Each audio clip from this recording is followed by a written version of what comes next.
कई मुद्दत से मेरे जहन में एक बात बार बार आती है और मैं खुद भी उससे बहुत मर्तबा मुतासिर होता रहता हूँ, तो सोचा आज उसी मौजू के ऊपर आपसे गुफ्तगू करें। कुछ दोस्तों ने, जानने वालों ने कई बार पूछा भी उसके मुतालिक, और मैंने कई बार उसका मुज़ाहका खेज, जिसको बोलते हैं ना बंदा रो सकता है ना हंस सकता है, हालात में सामना भी किया। अब वो उस चीज़ का नाम है मोबाइल फ़ोन। लोग अलग अलग अंदाज से, आजकल कुछ लोग मोबाइल पे कविताएं लिख देते हैं, कोई गज़ल लिख रहा है। हर इंसान इसको अपने अकल के हिसाब से इस्तेमाल कर रहा है, लेकिन शरीयत ने मुसलमानों को ताकीद की है कि तुम्हें शरीयत ने जो हुक्म दिया है, हर एक काम वो शरई रूह से होना चाहिए, आपकी अपनी अकल से नहीं होना चाहिए। मैं एक साहब का शेर पढ़ रहा था, तो उन्होंने लिखा है कि कर दिया इजहार इश्क हमने टेलीफोन पर, बात ये अनमोल थी पर 1 रुपए में हो गई। तो हर बंदा अपने हिसाब से, लेकिन मुसलमानों के ऊपर शरीयत ने ये पाबंदी आयद की कि आप जो काम करेंगे उसको अल्लाह और उसके रसूल के हुक्म में पहले देखना होगा। आपको जरा मोबाइल टेलीफोन की भी थोड़ी सी हिस्ट्री बता दूं। जब बिल ग्राहम ने फोन बनाया ना, सबसे पहले लाइन वाला लैंडलाइन फोन बनाया, तो मुझे एक साहब मिले तो कहने लगे जी हेलो कहना हराम है। मैंने कहा क्यों हराम है भाई? अब मैं कहा तुम तो कुछ भी कह देते हो, गैर मुस्लिम को सलाम का जवाब देना हराम है जी, फलां चीज हराम है जी। सिवाय फतवों के तो काम ही कोई नहीं ना। ये तो जरूरत ही नहीं रही कि हम तारीख का मुताला करें, ये जरूरत ही महसूस नहीं हो रही कि हम किसी बात की गहराई में जाएं। बस 2 बातें रट ली, एक हलाल है एक हराम है जी।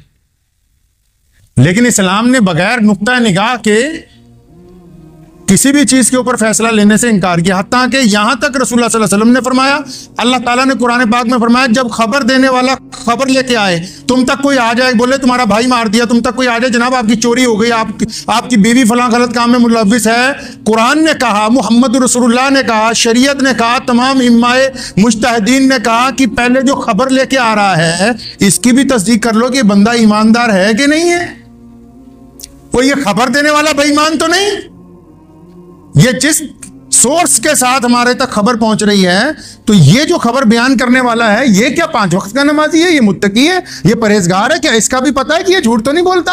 ये थोड़ी बस इधर से सुनिए और उधर लड़ने के लिए चले गए, नहीं, ये मुमकिन नहीं है। तो खैर बिल ग्राहम की बात मैं कर रहा था, तो ये लफ्ज हेलो जो है, तो बिल ग्राहम ने जब पहली दफा फोन बनाया, तो जिस घर में घंटी बजी पहले जाके फोन की, वहां से जिस लड़की ने फोन उठाया उसका नाम हेलो था। जिस लड़की ने फोन उठाया और वो बिल ग्राहम की मंगेतर थी, यानी उसकी होने वाली बीवी थी, तो उसने अपनी महबूबा का नाम फोन पे लिया। हेलो मतलब हेलो बोल रही हो। ये उसकी मोहब्बत की निशानी है। किसकी? जिसने फोन बनाया उसकी मोहब्बत की निशानी है ये लफ्ज, कि उसने अपनी शरीके हयात के नाम इस लफ्ज को टेलीफोन के अंदर सबसे पहले इस्तेमाल किया। ये तो तारीखी बात आपको बता दूं इसलिए, ताकि लोगों को ये पता हो कि जो लोग यहाँ बैठे हुए हैं मेंबर के ऊपर, वो सिर्फ उनको ये नहीं पता कि दीन में क्या हो रहा है, उनको ये भी पता है कि दुनिया के अंदर क्या हो रहा है। तो शरीयत ने कहा, फोन की एक बात मुझे बड़ी अच्छी लगती है। वो क्या बात है कि उसको बनाया इसलिए कि जब कोई जरूरी फोन आए तो ये अपने तमाम काम छोड़ देता है। मिसाल के तौर पे आप गेम खेल रहे हैं, मिसाल के तौर पे आप फेसबुक चला रहे हैं, आप व्हाट्सएप चला रहे हैं, आप इंस्टाग्राम चला रहे हैं, आप फोन के अंदर कैलकुलेटर चला रहे हैं, आप फोन में नोट्स लिख रहे हैं, आप फोन में गूगल सर्च कर रहे हैं, लेकिन जब फोन की घंटी बजती है तो फोन अपने तमाम फंक्शन छोड़कर घंटी के ऊपर आ जाता है कि आपका फोन आया। क्यों? क्योंकि उसको बनाया इस मकसद के लिए। तो अक्सर मैं सोचा करता हूं, इंसान को बनाया अल्लाह ताला ने अपने लिए है। ये मोबाइल देखो, इसमें कितनी चीजें आ गई, घड़ी इसमें आ गई, कैलकुलेटर इसमें आ गया, नोटपैड इसके अंदर आ गए, गूगल सर्च इसके अंदर आ गई, फेसबुक आ गया, इंस्टाग्राम आ गया, इतने ऐप। उसके बावजूद जब इसका असल मकसद का टाइम आता है ना, ये सारे काम छोड़ देता है, अपने असल मकसद पे आ जाता है। और हमने इससे ये नहीं सीखा कि हम दुनिया के जितने मर्जी काम करते हो, लेकिन जब मुअज्जिन कहे हय्या अलस सलाह, तो ये हमारे प्रोग्राम में ये बात शामिल होनी चाहिए, फिर तमाम के तमाम काम, क्योंकि जिस मकसद के लिए हमें बनाया वो मकसद अगर फौत हो जाएगा तो फिर वो चीज काम की नहीं रहती। इस्लाम ने मोबाइल को चलाने के तरीके हमें दिए। इस्लाम ने कहा कि अगर एक मस्जिद बनाओगे और एक किसी गरीब को कपड़ा पहनाओगे, कहीं पानी का कुआं फैलाओगे, बनाओगे, फरमाया जब तक वो इस्तेमाल होता रहेगा तुम्हें सवाब मिलता रहेगा। इसी तरह मोबाइल पर शरीयत ने कहा कि जो लोग गंदी फिल्में, गंदे गाने उनको शेयर करेंगे, दूसरों तक पहुंचाएंगे, वो जब तक आगे जाते रहेंगे, जितनी अय्याशी वो करेंगे उनके हिस्से का गुनाह आपके खाते में भी लिखा जाएगा। कौन कहता है कि शरीयत नहीं कहती मोबाइल कैसे इस्तेमाल करना है? शरीयत ने जिंदगी का कोई हिस्सा ऐसा नहीं छोड़ा जिसमें इंसानों को तालीम ना दी हो कि कौन सी चीज कैसे इस्तेमाल करनी है। व्हाट्सएप के ऊपर एक ऑप्शन आती है, उसका नाम है स्टेटस। स्टेटस समझते हैं? अंग्रेजी में शब्द है, एक स्टेटस लफ्ज है, और अगर उसका उर्दू तर्जुमा करें तो उसका पता लगता है औकात, हैसियत। स्टेटस का अगर देसी जुबान में तर्जुमा करें ना, आप कहते तेरी क्या औकात है, मतलब तुम्हारा क्या स्टेटस है। अब कोई नाचने वालियों की तस्वीरें लगा रहा है, कोई गंदे गाने लगा रहा है, यानी आप दूसरे को बता रहे हैं हमारा स्टेटस तो ये है, देख लो। आप क्या समझते हैं कि वो सिर्फ स्टेटस इसलिए उसने बना दिया कि बस आप उसमें जो मर्जी चढ़ा दे? वो इसलिए बनाया ताकि दूसरा बंदा उसको देख के ये अंदाजा लगा सके कि आप कैसे हैं। वो स्टेटस की ऑप्शन इसलिए मोबाइल वाले ने बनाई है ताकि जिन लोगों के पास आपका नंबर है वो ये समझ सके इस बात को कि भाई ये बंदा कैसा है, ये ईमानदार है, दीनदार है, बेईमान है, गुंडा है, अय्याश है, रियाकार है, कैसा है ये बंदा। अब हम बताते हैं उसको। फिर जो दयानतदार है, ईमानदार है, वो अल्लाह और रसूल की बातें लगाएंगे। जिनको ज्यादा फिल्में देखने का शौक है वो अपनी फिल्में लगाएंगे। जिनको ख्वाहिशा औरतें दिखाने का शौक है वो गंदी चीजें लगाएंगे। तो बताते हैं कि ये हमारी औकात है जनाब। आप क्या समझ रहे हैं कि शरीयत ने यह तय नहीं किया? शरीयत ने कहा कि मुसलमान को अपनी हैसियत पाकीज़ा रखनी होगी। शरीयत ने कहा मुसलमान को अपना स्टेटस पाक रखना होगा। शरीयत ने कब कहा कि शरीयत ने कह दिया कि आप जो मर्जी स्टेटस लगा लें? नहीं, बल्कि हुक्म दिया गया शरीयत में कि मुसलमान का मेयार, मुसलमान की हैसियत इस्लाम के मुताबिक होनी चाहिए। अब सुनिए फोन का इस्तेमाल कैसे करना है। शरीयत ने यह हमें कहा, रसूलुल्लाह सल्लल्लाहु अलैहि वसल्लम ने फरमाया जब किसी घर के बाहर जाओ, जब किसी का दरवाजा खटखटाओ, अल्लाह के नबी ने फरमाया दाएं या बाएं खड़े हो जाओ, दरवाजे के सामने ना खड़े हो ताकि बेपर्दगी ना हो। जो दरवाजा खोलने आ रहा है उसको, अगर कोई खातून आ रही है, कोई औरत आ रही है तो उसको परेशानी ना हो। यहां ऐसे ऐसे चौहला हैं वो उठाएंगे सीधा वीडियो कॉल करेंगे दूसरे को। इस्लाम ने कहा इस हदीस की रूह में कि वीडियो कॉल जब कर रहे हो किससे पूछ के कर रहे हो? क्या पहले आपने उसको मैसेज में पूछा कि आप इस हालत में हैं कि मैं आपसे वीडियो कॉल कर लूं कि नहीं करूं? शरीयत ने तो आपको इजाजत नहीं दी कि आप उठा के वीडियो कॉल कर दें अपनी बीवी को या किसी भी गैर दोस्त को या किसी को भी जिसका नंबर आ गया। अब वो अपने घर में किस हालत में बैठा हुआ है, किस वक्त बैठा हुआ है, क्या काम कर रहा है, वो अपने आप को दिखाना चाहता है या नहीं दिखाना चाहता? नहीं, ये लगे हुए हैं दबा के। शरीयत ने कहा नहीं, बिना इजाजत के वीडियो कॉल नहीं हो सकती। प्यारे नबी हजरत मोहम्मद रसूलुल्लाह सल्लल्लाहु अलैहि वसल्लम उम्मत के सबसे बड़े गमखार हैं। कायनात में अल्लाह के बाद अगर किसी का दर्जा है तो रसूलुल्लाह सल्लल्लाहु अलैहि वसल्लम का है, और आप सल्लल्लाहु अलैहि वसल्लम का वक्त सबसे ज्यादा कीमती है। और आप सल्लल्लाहु अलैहि वसल्लम ने कभी किसी के काम का इनकार नहीं किया। उसके बावजूद जब रसूलुल्लाह सल्लल्लाहु अलैहि वसल्लम आराम करने के लिए जाते हैं तो एक सहाबी रसूल की ड्यूटी होती है हुजरे के बाहर जो नेज़ा लेकर खड़ा होता है। इसका मतलब रसूलुल्लाह सल्लल्लाहु अलैहि वसल्लम ने हमें तालीम दी है कि जब किसी के आराम का वक्त हो तो उसमें खलल नहीं डालना चाहिए। अल्लाह का हम पे बड़ा एहसान है कि हमारा ख़ानदान पिछली 14-15 नस्लों से 400 साल से इल्म दीन के साथ जुड़ा हुआ है और कौम का नौकर है, नौकरी कर रहे हैं कौम की। तो मेरा एक असूल है भी, रात को फ़ोन जब बज जाए, रात को अगर बज जाए तो पहली घंटी में उठाते हैं हम लोग, क्योंकि हम ये समझते हैं कोई परेशान हाल होगा, किसी का थाने में मसला हो, अस्पताल में हो, स्टेशन पर फंस गया हो, होता भी अक्सर। और जो गैर ज़रूरी लोग हैं वो क्या करते हैं? अभी की बात है, एक साहब का फ़ोन आया रात को 1:45 पे, फ़ोन की घंटी बजी, में उठाया, अस्सलाम वालेकुम। जी वालेकुम सलाम। तो उस्मान भाई वो आपसे ये पूछना था कि एक मस्जिद का संगे बुनियाद रखाना टाइम चाहिए। अब मैं ना हंस सकता हूँ, ना रो सकता हूँ, ना अगले को डांट सकता, ना कुछ।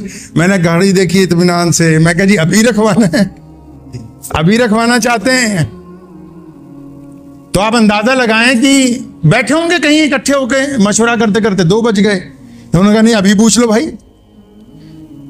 एक साहब का फोन आया मुस्तकीम भाई को रात को 1:30 बजे। हमारे यहाँ असूल है, मैंने फिर बता रहा हूँ कि रात को किसी का फोन आ जाए इसलिए उठाना है कि अक्सर लोग परेशानी में ही फोन करते हैं। कोई रात का मतलब यही होता है फोन का। अब 1 बजे फोन कर रहा है, अस्सलाम वालेकुम। जी वालेकुम सलाम।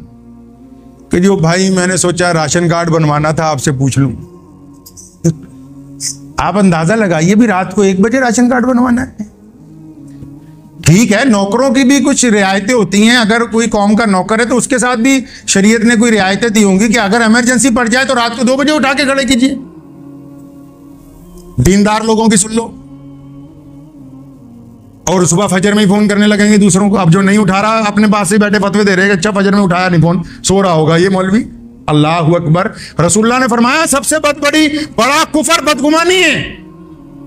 प्यारे रसूल ने फरमाया सबसे बड़ा कुफर क्या है जी? बदगुमानी है। अपने पास से ही अंदाजा लगा लो कि जी इनका मोबाइल सुबह के वक्त ऑन नहीं था, लगता फजर में सो रहे होंगे। तुम्हें यह इख्तियार किसने दे दिया कि आप अपनी तरफ से ये बात मोबाइल के जिम्मे से तय कर लें कि कौन सुबह को जाकर है, कौन सो रहा है? हजारों लोग हैं जो फोन का इस्तेमाल रात को करते ही नहीं, उनके फोन पे एक तरफ पड़े रहते हैं घरों में। तो शरीयत ने तो हमें कहा, अब हम किसी को फोन कर रहे हैं, मेरे साथ तो अक्सर ऐसा ही होता है। अब किसी साहब का फोन आ रहा है, अब हम तकरीर कर रहे हैं, अगले ने 5 फोन कर दिए और सोचेगा यार पता नहीं मौलवी अकड़ी रहा, फोन ही नहीं उठा रहा। भाई ये अकल नहीं दी तकलीम ने, शरीयत ने सिखाया नहीं किसी के घर का दरवाजा खटखटाओ, नहीं आ रहा दोबारा खटखटाओ, नहीं आ रहा तिबारा खटखटाओ, नहीं आ रहा तो चले जाओ फिर दोबारा। इसका मतलब घर में कोई नहीं, इसका मतलब घर वाले आराम कर रहे हैं, इसका मतलब वो किसी ऐसे जरूरी काम में है कि बाहर वाले का दाखला अच्छा नहीं समझते, तो ये दबादब दरवाजा तोड़ने पे लगा हुआ है। दबादब एक दफा फोन काट रहे हैं, फिर मिला रहा है, फिर काट रहे हैं, फिर मिला रहा है, फिर काट रहे हैं, फिर मिला रहा है। अल्लाह अकबर। क्या शरीयत ने तालीम नहीं दी है कि किसी का दरवाजा एक दफा खटखटाया, अब अगला नहीं चाहता कि इस वक्त आप उसके घर में दाखिल हो? लोग दूसरे को देख रहे हैं, रात को अगर कोई ऑनलाइन है दे जी धड़ाधड़ फोन कर रहे हैं, अगला अपना काम कर रहा है। बेशुमार काम आजकल जो है वो सिर्फ ऑनलाइन ही निपटाए जा सकते हैं। वो अपने काम में मगन है कि किसी तरह काम कंप्लीट हो जाए। अब इधर जिसने देख लिया कि अच्छा ऑनलाइन है, वो धड़ाधड़। एक साहब का रात को मैं किताब अक्सर लिखने का इरादा, अल्हम्दुलिल्लाह आपकी दुआओं से कई किताबें अब तक लिख चुका हूं, तो अक्सर रात को लिखता हूं, तो ऑनलाइन जो चीजें ढूंढनी होती है। एक साहब का 2:30 बजे फोन आया अलीगढ़ से, तो मैंने उन्हें पूछा भाई क्या बात हो गई, 2:30 बजे खैरियत है? नहीं जी वैसे ही मैंने सोचा आप ऑनलाइन, आपसे बात करूं। मैं कहा आपके लिए तो नहीं मैं ऑनलाइन हुआ, आपके लिए तो नहीं हुए हैं, जान ना पहचान मैं तेरा मेहमान। शरीयत ने यह सिखाया नहीं है। शरीयत ने बाकायदा आदाब सिखाए हैं कि किस वक्त किसके घर जाना है, आराम के वक्त का ख्याल रखना है। अल्लाह के रसूल सल्लल्लाहु अलैहि वसल्लम रात को तहज्जुद के लिए उठते थे। अम्मी आयशा रज़ियल्लाहु अन्हा फरमाती हैं कि इस प्यारे रसूल सल्लल्लाहु अलैहि वसल्लम जूता नहीं पहनते थे कि इबादत मैं उठूंगा तो आयशा को तकलीफ होगी। आप समझे रसूलुल्लाह सल्लल्लाहु अलैहि वसल्लम ने दूसरे की नींद का कितना बड़ा एहतराम किया है। रात की बात है, 12:15 बजे एक साहब का मेरठ से मुझे फोन आया। अब मैं समझा पता नहीं इस वक्त क्या इमरजेंसी होगी। सलाम अलैकुम जी। वालेकुम। कहते हैं मौलाना उस्मान साहब बोल रहे हैं। मैं कहा जी बोल रहा हूं जी, जलसे का टाइम चाहिए था। अभी आप मेरा फोन चेक कीजिए, रात के 12:15 बजे का मैं किस साहब को सुना। शरीयत ने मुसलमानों को अहकामात दिए हैं, इस्लाम ने हर चीज को चलाने का हुक्म दिया है। ये ऐसा मुमकिन नहीं है कि मुसलमान अपनी मर्जी से हर बात को तय करने लगे। फिर आजकल एक ऑप्शन आ गई है लाइव की, अब जो दिल चाह रहा है वही दिखा रहे हैं, जो मुंह में आ रहा है वो बोल रहे हैं। नहीं, इस्लाम ने हुक्म दिया कि अपनी जुबान को काबू में रखो, शरीयत के मुताबिक बोलो।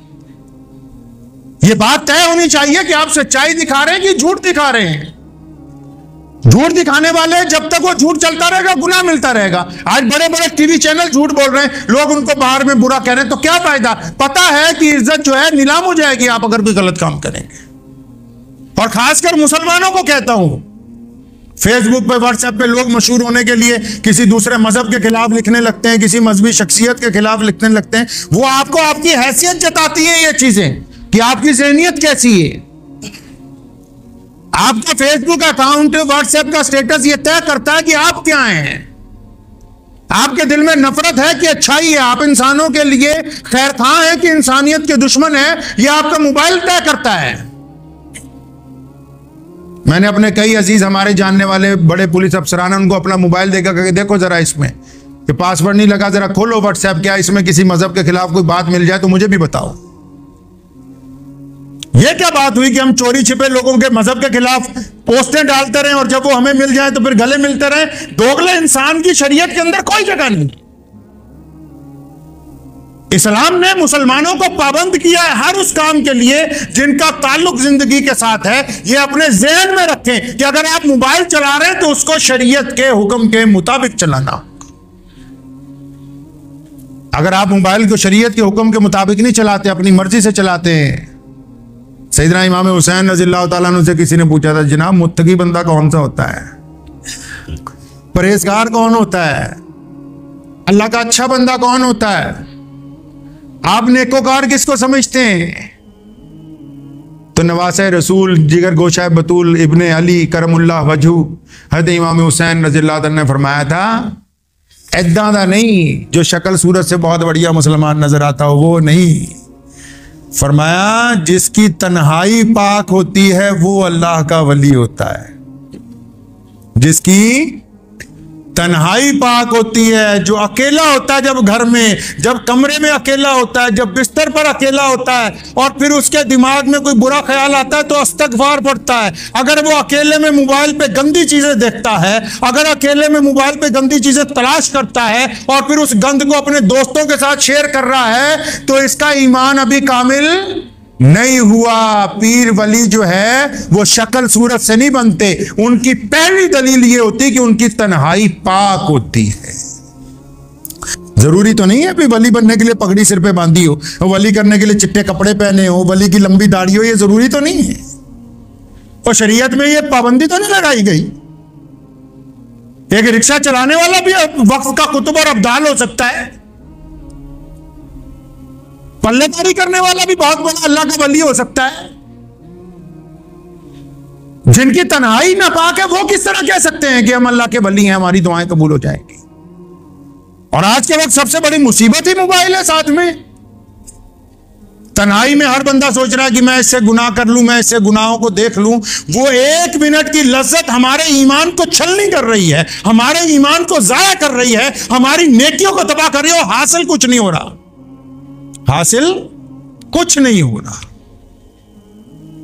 तो शरीयत ने हमें सिखाया है कि अगर आप तन्हा हो तो मोबाइल का इस्तेमाल गंदगी के लिए नहीं किया जा सकता। मोबाइल के अंदर एक ऑप्शन है पासवर्ड लगाने की। अब वो हम अक्सर देखें मोबाइल, तो हम लोगों को आदत ही नहीं कि कभी उसमें पासवर्ड लगाएं। बाज लोगों का मोबाइल किसी दूसरे के हाथ में चला जाए तो उसका सांस ही अटक जाता है। ऐसा कारनामा क्यों करना चाहते हैं आप कि आपका मोबाइल अगर बीवी पकड़ ले, बच्चे पकड़ ले, तो आपको परेशानी होनी शुरू हो जाए कि वो चीज ना देख ले, वो चीज। इसका मतलब कि अभी आप ईमान के अंदर कामिल नहीं हुए हैं। घर में ही, घर वालों के लिए ही अगर मोबाइल में पाबंदी लगा दी गई है, तो इसका मतलब आप जरूर कोई ऐसा काम कर रहे हैं जो शरीयत की रूह से आप अपने घर वालों से छुपाना चाहते हैं। तो फिर ऐसे गुनाह करने का क्या फायदा कि जिनके आया होने से आपकी बेइज्जती होती हो। कब कहा शरीयत ने कि आप ऐसा काम करें? अगर आप मोबाइल पर पासवर्ड ना लगाएं, उसको लॉक ना करें, कल को खुदा ना खास्ता किसी ने कहा है ना कि घर से निकलो तो पता जेब में रखकर निकलो, हादसा बेजुबान होता है। घर से निकलो तो पता जेब में रख के निकलो, हादसा बेजुबान होता है। अब लोगों ने इतने कोड लगा रखे हैं, किसी का एक्सीडेंट हो जाता है, कोई सड़क पे पड़ा मरा हुआ, अब हम जैसा कोई राहगीर मोबाइल लेके उसमें सिर खपाई कर रहा है। अब वो खुलेगा तो इसके घर वालों को फोन करें ना, जनाब ये हादसा हो गया, अस्पताल ले जा रहे हैं, आ जाओ भाई। आप अंदाजा लगाएं कि ये अपनी मर्जी से चलाने की चीज नहीं है। कौन कहता है कि ये जदीद तरीन चीजें इस्लाम से बाहर हैं? कुरान पाक की एक खूबी है, जैसे जैसे दुनिया आगे बढ़ेगी कुरान पाक अपने आप को मनवाता चला जाएगा दुनिया से।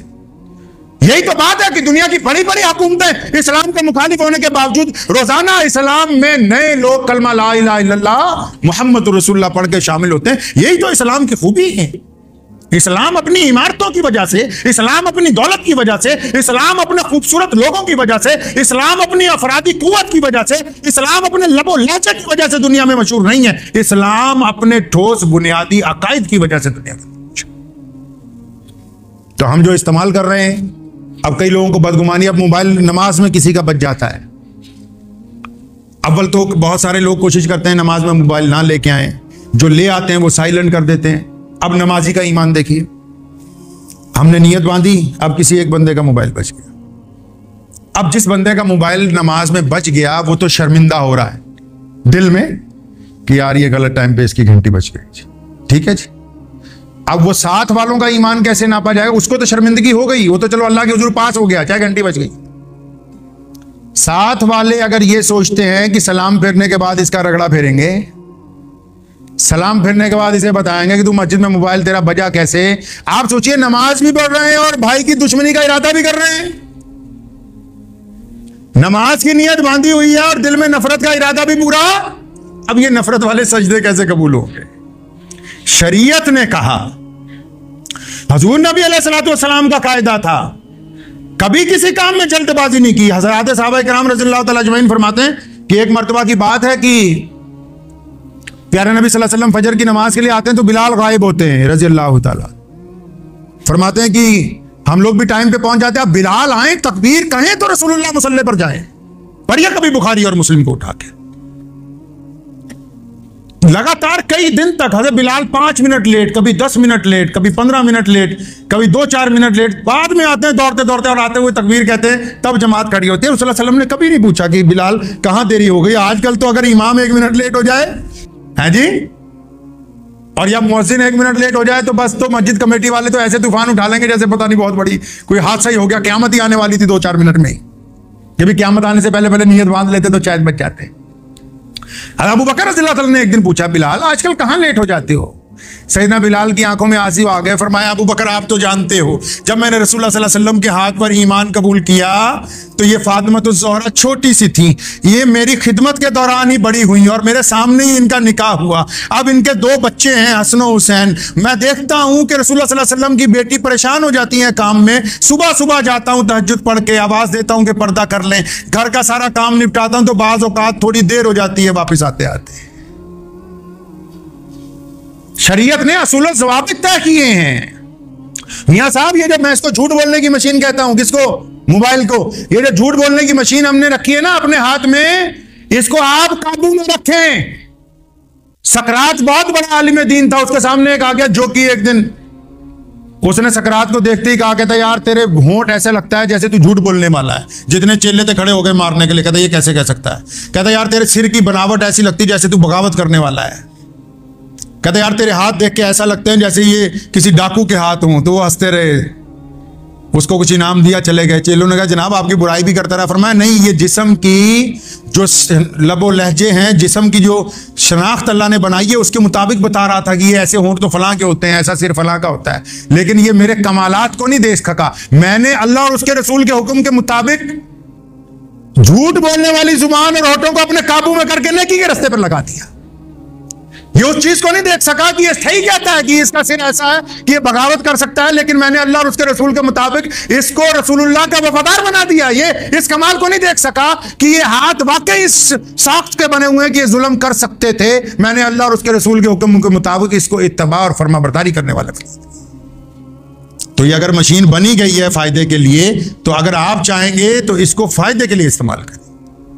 आपकी मर्जी है कि इससे अब सदका जारिया करना है या गुनाह करने हैं। दबा दब कोई नमा बंदा मोबाइल खरीद लेता है ना, मल्टीमीडिया आजकल आए, वो सोचता है जितने मैसेज हैं सारे उस्मान भाई को भेज दो, पता नहीं इतने पढ़े होंगे कि नहीं पढ़े होंगे। 1 मैसेज, 2 मैसेज, 4 मैसेज, 500 मैसेज एक बंदा भेज रहा है। अल्लाह के बंदे, ये तमाम चीजें शरीयत की रूह से अगर आप इस्तेमाल करेंगे तो आपका भी फायदा है, दीन का भी फायदा है, सेहत का भी फायदा है और आपके स्टेटस का भी फायदा है। लोगों को ये पता लगेगा कि आप कैसे हैं। और अगर आप इसको अपनी मन मर्जी के साथ चलाएंगे तो पहले तो आपका नुकसान है, साथी तौर पर दुनिया का नुकसान है, फिर आखिरत का नुकसान है। ये खाते बंद नहीं होने वाले हैं। जो नापाक खाते, जो कई लड़के लड़कियां बने हुए हैं फेसबुक के ऊपर, ये खाते बंद नहीं होने वाले हैं। क़यामत वाले दिन वफाल बन के गले में लटक जाएंगे। तो बिल्कुल इस बात को तय रखें कि जदीद तरीन दौर की जो भी चीजें हैं वो शरीयत से बाहर बिल्कुल नहीं है। अगर मोबाइल भी चलाना है तो सीखें शरीयत ने मोबाइल चलाने के लिए कैसे फरमाया।